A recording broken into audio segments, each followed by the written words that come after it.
Qual é o maior erro das pessoas na administração do próprio dinheiro? Muitas vezes não é só ganhar mal. Pior que isso é gastar mal. Isso quebra as pessoas. Deixa o funcionário muitas vezes desmotivado. É sobre isso que nós vamos conversar com quem trabalha neste assunto há 25 anos como palestrante. Bem mais que isso, contando com o tempo também que ele passou por bancos e pelo mercado financeiro, o Altemir Farinhas, que conversa com a gente aqui hoje. Ele tem pós-graduação em finanças, também em engenharia econômica e é palestrante já há muito tempo falando para empresas, justamente para que os funcionários trabalhem de forma mais motivada quando eles conseguem resolver os seus problemas financeiros, que muitas vezes pode ser a causa da desmotivação e até mesmo do mau atendimento. Altemir Farinhas conversa com a gente. Altemir, dos erros mais comuns, aquele erro que a pessoa diz para você, puxa, ninguém nunca me disse isso antes. Quais são esses erros? Bem, o primeiro é que o salário acaba, né? Principalmente aquele que está começando a trabalhar numa empresa e recebe o seu primeiro salário, ele imagina o seguinte, eu já sei o que eu vou fazer com esse dinheiro, com esse salário. E ele faz muito mais do que ele esperava. Ou seja, ele já compra um celular novo, sai gastando de uma forma que no próximo salário ele já tem menos salário. Esse é o primeiro erro. O segundo erro é aquela história. Quando eu ganhar mais, eu vou poupar. Todas as pessoas que eu conheço que estão com problemas financeiros tinham um salário de 1.000 e hoje é 4.000, ou seja, triplicou, quadruplicou o salário, continuam não formando poupança, não tendo reserva dele. Ou seja, aquele pensamento, né? Se eu ganho mais, eu consigo gastar e guardo uma parte. Não, é uma questão de hábito. Se você já no primeiro salário tem um hábito financeiro ruim, esse hábito financeiro ruim vai continuar te perseguindo. Mas isso vem também muito da ansiedade. A pessoa imagina, por exemplo, que agora já pode comprar o carro e aí ele já reduz o salário lá na frente porque ele tem uma prestação e certamente vai pagar quase o dobro do que vale aquilo que ele comprou. Isso é difícil entender, para o jovem principalmente. Muito difícil, muito. Eu estive uma vez no interior do Paraná e foi muito interessante a história. Eu dei um curso sobre finanças pessoais, expliquei exatamente a situação, que a gente realmente pode sonhar e deve sonhar. E lá eu tinha um jovem que ele anotava tudo. Então você percebe em sala de aula quem está ávido pelo conteúdo, né? E ele escrevia e perguntava. Ótimo, terminou. Passados alguns anos eu encontrei aquele jovem. E eu estou falando de 4, 5 anos depois, né? E ele falou o seguinte, olha, professor, quando eu fiz aquele curso, eu tinha meus colegas e a gente entrou num consórcio de moto. Porque a gente ali com os nossos 16, 17 anos, né, a gente tendo uma moto, arranjaria muito mais namorada. E o pensamento dele, eu falei, não, tá lógico, você está trabalhando, tem um dinheirinho, poderia assumir um consórcio. Ele, não, mas eu me lembro no curso que o senhor falou que a gente escolhe os nossos investimentos. E nem sempre o que a gente pensa em comprar não é investimento, né? E eu falei, e o que você fez? Ele falou, bem, meus colegas compraram o consórcio. Todos eles têm moto e têm namorada. Eu estou terminando a minha faculdade e eu tenho um terreno. Só que se eu vender esse terreno hoje, eu compro mais de 20 motos. As motos dos meus colegas estão sucateadas, valem muito pouco, né? E eu, durante esse período, não comprei moto, comprei um terreno. Ou seja, eu ouvi o que o senhor falou, fiz um investimento. Ou seja, aquele jovem, Vili, ele deu um salto em relação aos seus colegas. Terminando a faculdade, formou poupança, comprou um terreno, que agora com a venda do terreno ele poderia conquistar muitos sonhos. Então, como você falou muito bem, às vezes o imediatismo, né? Aquela vontade, eu preciso, faz com que a pessoa gaste errado, gaste mal. Esse é um ponto importantíssimo, que é saber a diferença. A maioria das pessoas não pensa sobre isso. O que é um gasto, o que é um investimento, a diferença entre essas duas coisas, aquilo que te dá retorno e aquilo que aumenta o seu endividamento. Sim, muita gente fala assim, eu acabei de investir num carro novo. Será que realmente foi um investimento? Carro consome gasolina, manutenção, pedágio, imposto, seguro, tem um monte de despesa. Como eu sempre falo, se esse carro agora é um táxi, é um Uber, aí talvez você fez um investimento. Ele vai colocar dinheiro no seu bolso. Mas se o carro é apenas para você ostentar, para você mostrar para os seus vizinhos, para os seus amigos, ele gera apenas despesa. Nunca será um investimento. Há um aspecto psicológico nessa compra que não é racional. Como você disse, muitas vezes é mais para que a pessoa consiga passar uma imagem de prosperidade. Mais que a prosperidade, parece que ela precisa passar a imagem da prosperidade e isso acaba levando a decisões emocionais erradas. Com certeza. Tem um livro chamado assim, Os Segredos da Mente Milionária. E ele mostra exatamente isso, né? Milionários americanos não ostentam. Em compensação, aquele jogador de basquete que está fazendo sucesso agora, aquele cara novo que é um ator, começa a fazer sucesso agora, esse já compra mansão, já compra carro, já ostenta e daqui a pouco quebra. E realmente lá, os grandes investidores, eles têm carros usados, Vili. Não moram em grandes mansões, moram em grandes casas, casas boas. Ou seja, eles sabem como viver a vida e como gastar o seu dinheiro. Eu percebo isso também aqui no Brasil. Muitas pessoas, às vezes, lá na empresa, estão com o seu carro zero, chamando muita atenção dos colegas e dos amigos. Mas os amigos não sabem que aquele carro zero tem ainda 60, 70 prestações que vão ter que ser pagas. É interessante essa questão emocional, porque a propaganda trabalha muito forte, ela cria necessidades e é um bombardeio diário. Se a pessoa não tiver resistência, realmente ela em pouco tempo vai estar cheia de problemas. E começa na infância, né? Esse bombardeio, essa propaganda começa na infância, vem permeando a vida da pessoa e a pessoa daí na vida adulta fala, olha, eu nem vejo programas de televisão. Eu falo, você não precisa, você pode escutar uma rádio, ver no outdoor, ler numa revista, em determinado momento, até numa pesquisa pela internet, aquilo começa a te perseguir. Né? Você faz pesquisa uma vez de um novo computador, de repente você começa a receber várias mensagens de preços de computador em liquidação, em promoção. Aí faz com que a pessoa acabe consumindo. Porque é o seguinte, ela começa a bombardear realmente a mente da pessoa. Olha, você precisa trocar de carro, você precisa reformar a casa, você precisa viajar, você precisa disso. Chega um tal momento que a pessoa acredita. Eu chamo de a lei do merecimento, Vili. Eu trabalho tanto, eu já ganho esse meu salário, eu já faço tanta coisa. Eu mereço. Está na hora realmente de viajar, está na hora de trocar o carro. Só que quando ele faz isso sem planejamento, voltamos ao início da nossa conversa. É uma pessoa realmente endividada com problemas financeiros. Como começaria, então, na visão desse jovem? Nós falamos aqui a diferença do que é investimento, do que é gasto, daquilo que vai trazer mais problemas. E também, infelizmente, a escola não ensina essas questões fundamentais. A pessoa sofre em grande parte porque a escola não faz seu papel e poderia fazer. Sim. As escolas estão começando a fazer. Mas o que eu estou vendo e acompanhando é que muitas escolas estão começando a fazer de forma errada. Né? Tem escola apenas ensinando educação fiscal, não é educação financeira. Tem escola fazendo atividades de empreendedorismo, não é educação financeira. Educação financeira engloba tudo. Educação fiscal, educação financeira, sustentabilidade, consumo consciente. Então, o guarda-chuva ele é maior. Então, tem escola fazendo pedaços de educação financeira e chamando isso de educação financeira. Eu acho que dentro de 2 ou 3 anos isso vai mudar. Né? As próprias escolas vão descobrir o seguinte, não, a gente tem que fazer e fazer bem feito. Mas aqui, Vili, o que a gente tem que entender é exatamente essa necessidade. Quando eu pego nas empresas, né, eu vou dar recentemente agora numa empresa para os estagiários. Né? Primeiro emprego, muitas vezes. O que eu explico para eles? Olha, se você formar uma poupança, reservar parte do seu salário para você pagar a sua faculdade e continuar com os seus estudos, muitas vezes os pais não têm condição, você está fazendo um grande investimento. Eles ficam um pouco chateados, porque o que eles querem nesse momento é curtir a vida. Afinal de contas, tem aquele salário, ele pode trocar de celular, ele pode ir mais vezes na balada, sair, ele pode fazer muitas coisas. O que eu falo? Se ele conseguir abrir mão momentaneamente disso e formar essa poupança para os seus estudos, fez um grande investimento. Por quê? Aquele que terminou o estudo, possivelmente pode ser contratado por essa empresa. Então ele deixa de ser um estagiário para ser um efetivo. Ou, terminando os estudos, ele tem o famoso diploma, que muita gente acha que não vale nada, mas ainda vale, que irá ajudá-lo a conseguir um emprego melhor. Com um emprego melhor, o salário melhor. Agora chegou a sua vez. Agora ele pode gastar parte desse salário e realmente tendo seus sonhos, seus desejos realizados.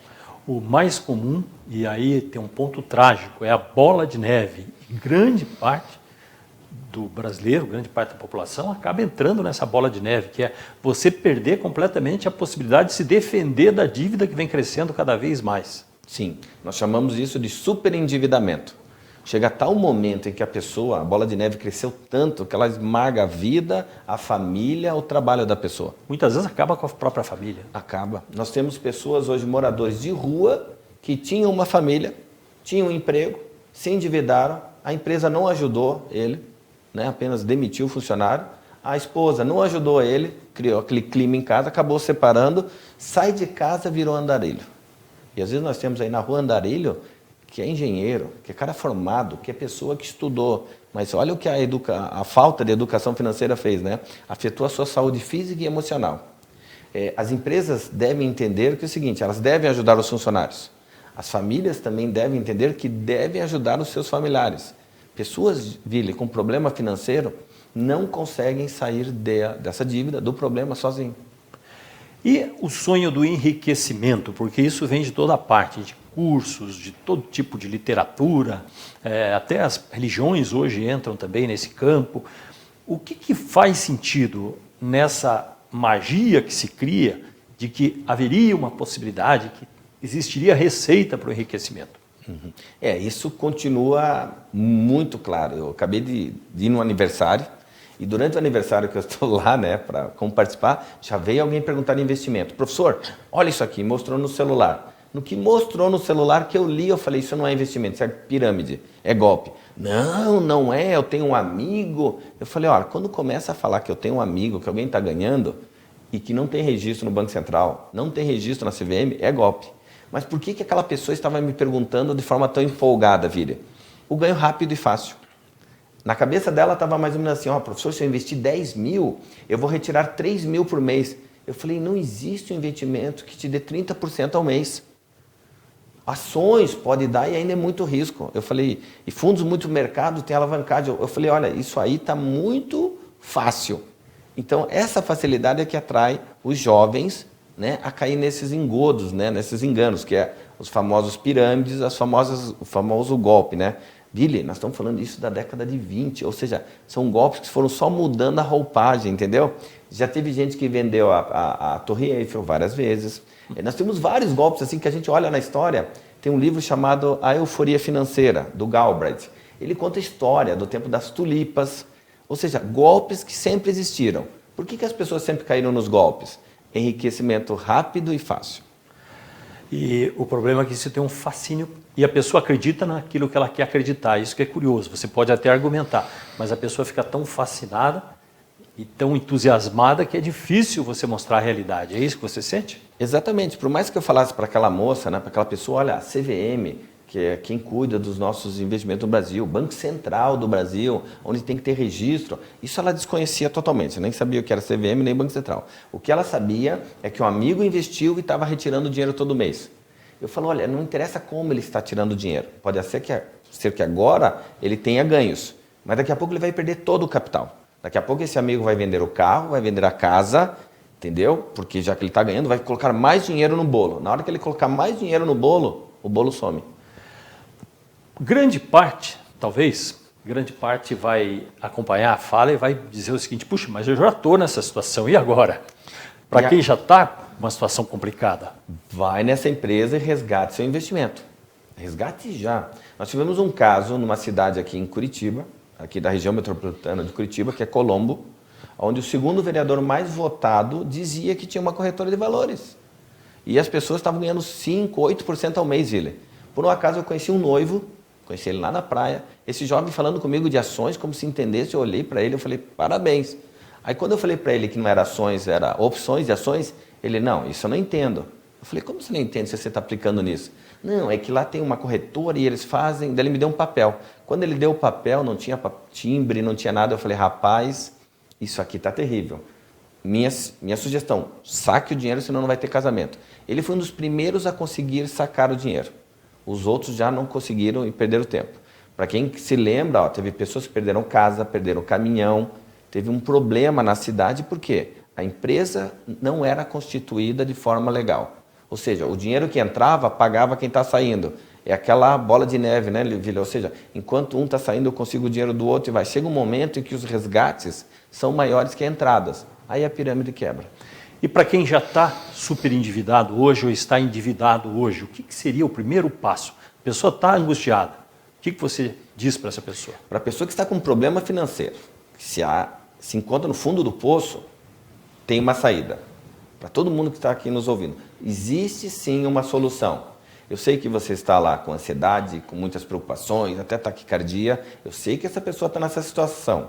Mas eu falo o seguinte, agora o tempo está a seu favor. Por quê? Quem deve estar muito preocupado é o credor. Porque ele já está há algum tempo correndo atrás querendo rever esse dinheiro e não consegue. Não é que dívida caduca.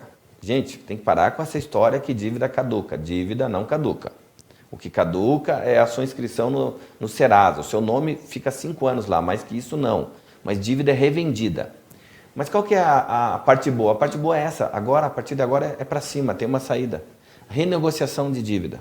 Ou seja, a pessoa que está endividada para de gastar, agora faz uma sobra, faz uma pequena reserva.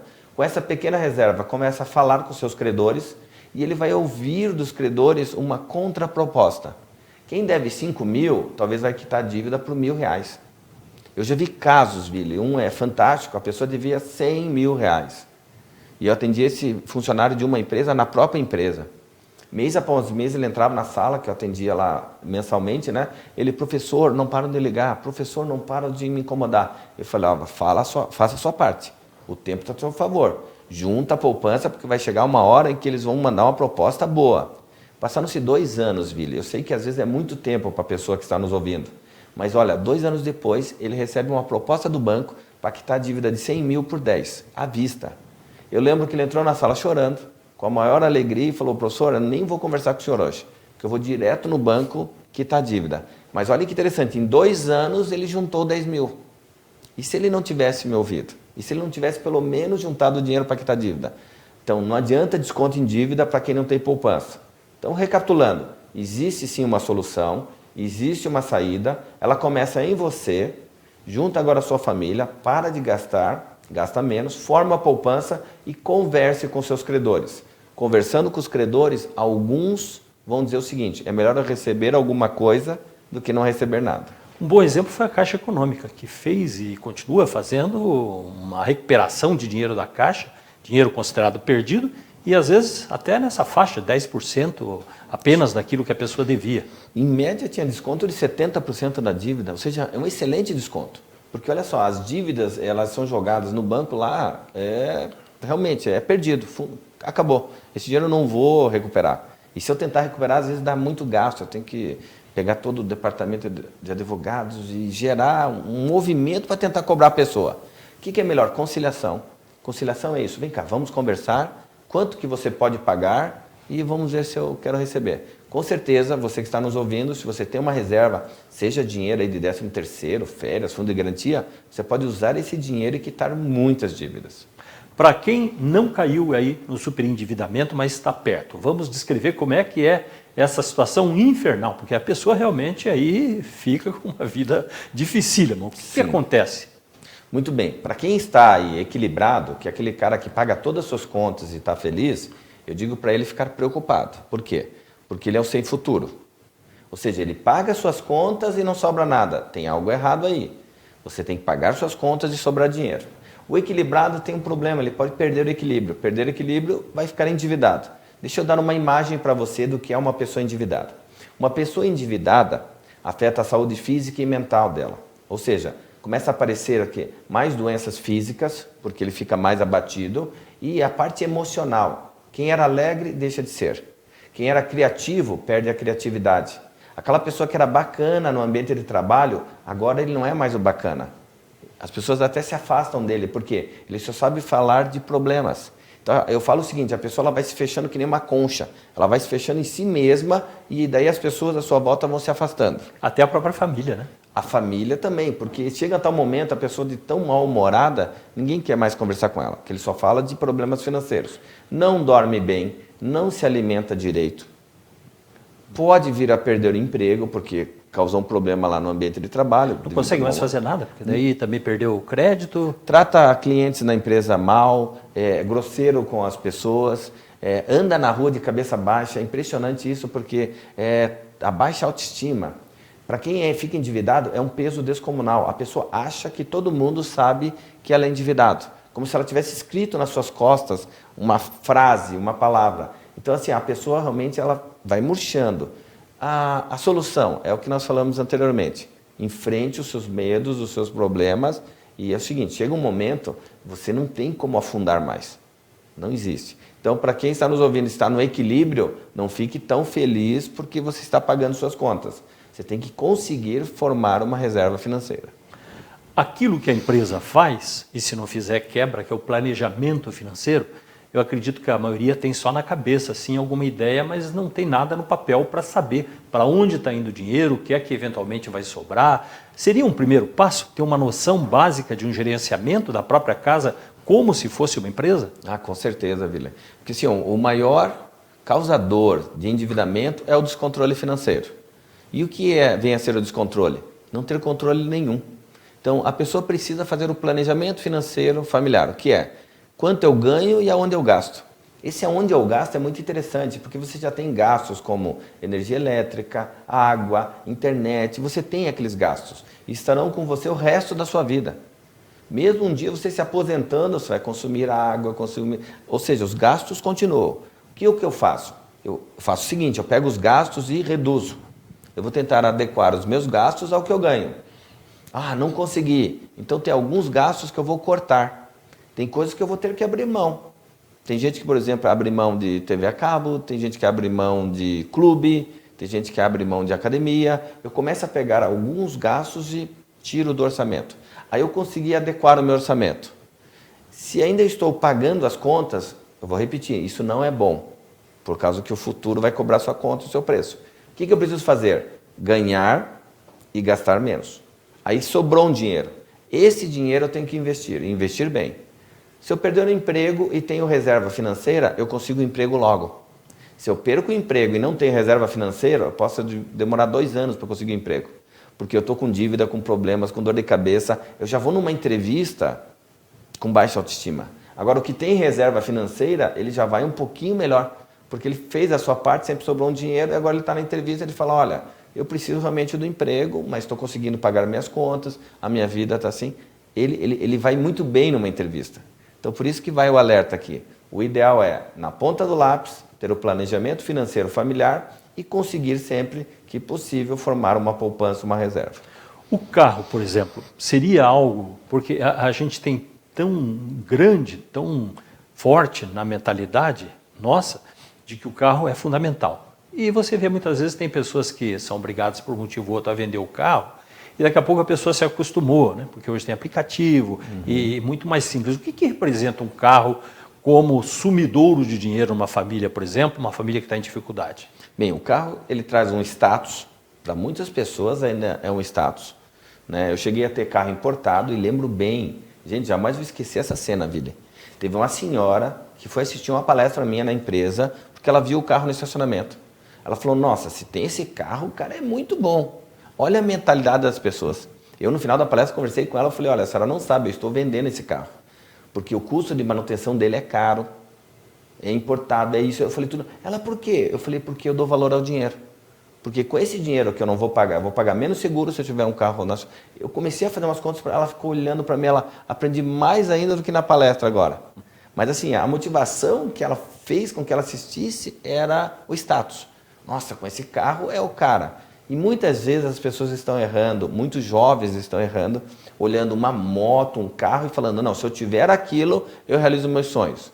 Não, talvez se você tiver aquilo, você vai ter pesadelos, e pesadelos financeiros, né?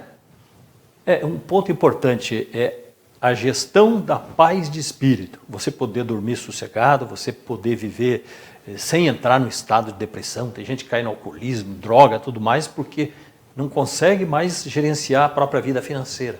É uma verdade. Nas empresas, eu viajo esse Brasil inteiro ministrando palestras, né? E eu descubro pessoas nas palestras que são os donos da empresa, mas você nem diz que é dono da empresa. E às vezes eu olho o gerente da empresa, parece que ele é o dono, de tanto que ostenta, seja através da roupa ou do que ele tem. Eu fico olhando aquilo e falo, olha, um tem a necessidade de querer aparecer, né? E o outro não, o outro simplesmente é o dono, tem e leva uma vida humilde. Quando eu não sou assim, que eu sou aquela pessoa que estou toda hora querendo que os outros me vejam, né? E gastando dinheiro para isso, é aquela corrida dos ratos, sabe, Vila? Ele está sempre correndo e não descansa. Chega um momento, vai acontecer isso. Essa pessoa vai acabar entrando em depressão. A saúde paga. A saúde vai cobrar um preço muito caro. E os filhos? Como é que você pode conviver e passar para os filhos? É mais difícil, mas como é que você pode orientar? Os filhos, gente, a partir dos 4, 5 anos, eu já posso dar educação financeira. Eu posso inserir o tema educação financeira e de uma forma bacana, não de uma forma tão impositiva, falando de finanças. Ao ir no supermercado, por exemplo, você pode dar uma ordem para o seu filho, olha, você tem direito a escolher 2 coisas para você, 2. E você vê como a criança se comporta. Algumas crianças vão comprar 2 coisas, conforme você deu ordem. Outras crianças vão querer 4, 5 coisas. Aí já está demonstrando alguma coisa. Já está dizendo o seguinte, estou testando a mãe, estou testando o pai. É muito incrível isso nas crianças pequenas. E ali já está se formando esse caráter, já está se formando essa personalidade. Então eu observo o seguinte, começa dando testes e veja como a criança lida com o dinheiro. Como a criança lida com uma ordem. Aí chega um momento que você vai descobrir o seguinte, tem crianças que já começam a ajudar os pais. Por que você pediu para comprar 2 coisas? Ah, porque agora a gente está controlando as finanças aqui que eu tenho umas contas para pagar. Ah, então eu vou querer uma. Eu não quero 2 coisas. E aí que é muito interessante para quem está nos ouvindo. Você não precisa de muita coisa para ensinar a criança. É o dia a dia. É o abastecer um carro no posto de gasolina, é uma ida na panificadora, é comprar o material escolar da criança e começar a descobrir o seguinte, como ela está reagindo na hora que você fala, olha, isso eu posso comprar, isso eu não posso comprar. Para o adulto, o problema mais sério, nós já falamos de passagem sobre isso, que é a questão do crédito, do crediário. A pessoa passou a ter um dinheiro e ela tem aquele impulso que agora vai resolver todos os seus problemas e vai chegar no momento que ela não tem mais salário. Tudo está comprometido. E aí começam as aflições. Sim. Por quê? Porque aí nós temos empréstimo consignado, financiamentos, cartão de crédito, carnês ainda em loja. Ou seja, existe uma grande possibilidade para a pessoa consumir todo o seu salário e mais um pouco ainda, né? E qual o erro comum? O erro comum é que as pessoas não observam seus limites. Limite do cartão de crédito, limite do cheque especial, limite de quanto ele pode tomar de empréstimos. E às vezes ele faz o seguinte, toma aqueles empréstimos, cai em débito em folha, mais o que ele tomou numa segunda conta em outro banco. O RH não enxerga isso, às vezes o RH não consegue enxergar tudo o que acontece na vida financeira de um funcionário e descobre o seguinte, esse cara, a hora que recebe lá o olerite, né, ele vai chorar, ele vai ficar muito chateado com a empresa. Muito embora é um erro de administração financeira pessoal, muito embora é falta de educação financeira. Mas qual o sentimento dele? Eu ganho muito pouco. Então, o que você reflete é que a empresa, se ela não faz esse trabalho de orientação financeira, ela vai ter funcionários com a vida complicada e que isso vai se refletir dentro do próprio atendimento, do trabalho na empresa. Sim, isso já acontece. Tem várias empresas que estão perdendo grandes funcionários, perdendo pessoas ali que eram muito importantes para a empresa, porque como essa pessoa não conseguiu gerenciar as suas finanças, acabou se endividando e abalou a sua saúde. Como ele não tem ajuda nem da família, nem da empresa, chega um momento ele fala, olha, só tem uma solução, eu sair dessa empresa, pegar a minha rescisão e tentar quitar alguma dívida. Então as empresas também devem ficar de alerta, observando o seguinte, o que está acontecendo na vida financeira dos meus funcionários? Por quê? Porque isso afeta o clima organizacional, isso afeta o relacionamento entre as pessoas, isso afeta o relacionamento entre o seu empregado e os seus clientes, seu empregado e seus fornecedores, tudo começa a interagir. Vai ser de forma negativa quando essa pessoa está muito endividada, porque nesse momento ele já perdeu os limites dele. Se ele receber um pouco de pressão do chefe, ele vai brigar com o chefe. Altemir, hoje a sua profissão é palestrante, é levar conhecimento, você é chamado de professor justamente por isso, você tem o conhecimento e se dedicou nos últimos mais de 20 anos a fazer palestras. O que é que você leva para empresas ou instituições? Que temas você leva? Então, nas empresas, o que a gente faz, né? Eu sou um dos poucos consultores no Brasil que consegue implantar um programa interno de educação financeira. O que é um programa interno de educação financeira? É algo que vai permear a empresa, todos os funcionários, durante 2 ou 3 anos, onde os funcionários vão ter palestras, vão ter cursos e vão ter consultoria. Por quê? Porque lá dentro da empresa eu tenho o endividado, que esse já precisa de educação financeira. Eu tenho o equilibrado, que daqui a pouco ele irá precisar de educação. E eu tenho o investidor, que pode até estar investindo errado. Como a gente falou, pode estar caindo num golpe, numa pirâmide, vai perder seus investimentos e vai ter uma desmotivação. Então, nas empresas, nós começamos, né, aplicando uma pesquisa de bem-estar financeiro, onde eu vou descobrir o que o RH não descobriu ainda, e já peguei casos de empresas que os funcionários deviam 10 vezes o salário. Ou seja, tinha muita dívida fora daquilo que a empresa conseguiria enxergar. Então, uma bomba relógio. Feita a pesquisa, a gente faz uma reunião gerencial e descobre o seguinte: quanto a empresa quer investir para a gente varrer a empresa? Pegar todos os funcionários, todos os seus familiares e rever a educação financeira. Por que isso, Vili? Porque às vezes aquela funcionária da empresa, que ela é muito eficiente, o marido é ruim nas finanças, mas o marido não trabalha na empresa. Então, quando a gente aplica um curso, uma palestra para os familiares, a gente vai atacar o problema. Que às vezes não é o funcionário da empresa, é um familiar. Pode ser uma esposa, pode ser um filho, pode ser um pai. Então, na educação financeira, a gente atinge isso. Palestras, nós temos saúde financeira, onde a pessoa vai entender o seguinte: eu estou endividado, mas tem uma solução. Tem uma saída. É uma palestra onde a gente usa como se fosse uma UTI, como se fosse um hospital. Então a gente vai cuidar agora lá do ferimento, vai aplicar um certo medicamento amargo que dói. Pedir para a pessoa parar de gastar é um remédio amargo, mas ele vai ser a solução. E mostrar para a pessoa o seguinte, que existe um caminho e logo ele saiu das dívidas. Tem uma outra palestra muito interessante que é equilíbrio financeiro, onde a pessoa descobre o seguinte: eu consigo trabalhar, eu consigo ganhar o meu dinheiro, eu consigo gastar menos e viver bem. Ou seja, mesmo às vezes as pessoas que ganham pouco, elas têm uma vida melhor que outros que ganham muito mais, porque elas conseguem o famoso equilíbrio, elas têm um padrão de vida e conseguem se manter nele. E temos também a palestra O Valor do Amanhã. O que é isso? Para quem vai se aposentar. As empresas, quando colocam um programa interno de educação financeira, elas pegam um funcionário que está começando, desde o estagiário, até o funcionário que vai sair da empresa. O Valor do Amanhã é muito interessante, Vili, porque esse funcionário, ao sair da empresa, vai ter que andar com as suas próprias pernas. Não tem mais fundo de garantia, não tem mais, talvez, plano de saúde, alguns perdem, não tem mais vale alimentação, não tem mais vale mercado. Ele perde um monte de dinheiro e benefícios que ele ganhava na empresa. Então, com o dinheiro que ele sai, ele vai ter que viver com aquele dinheiro. Só que aquele dinheiro é finito. Aquele dinheiro pode chegar ali em 10 anos, acabar. E talvez ele tenha ainda mais 30 anos de vida. Ele não pode terminar com o dinheiro antes desse tempo.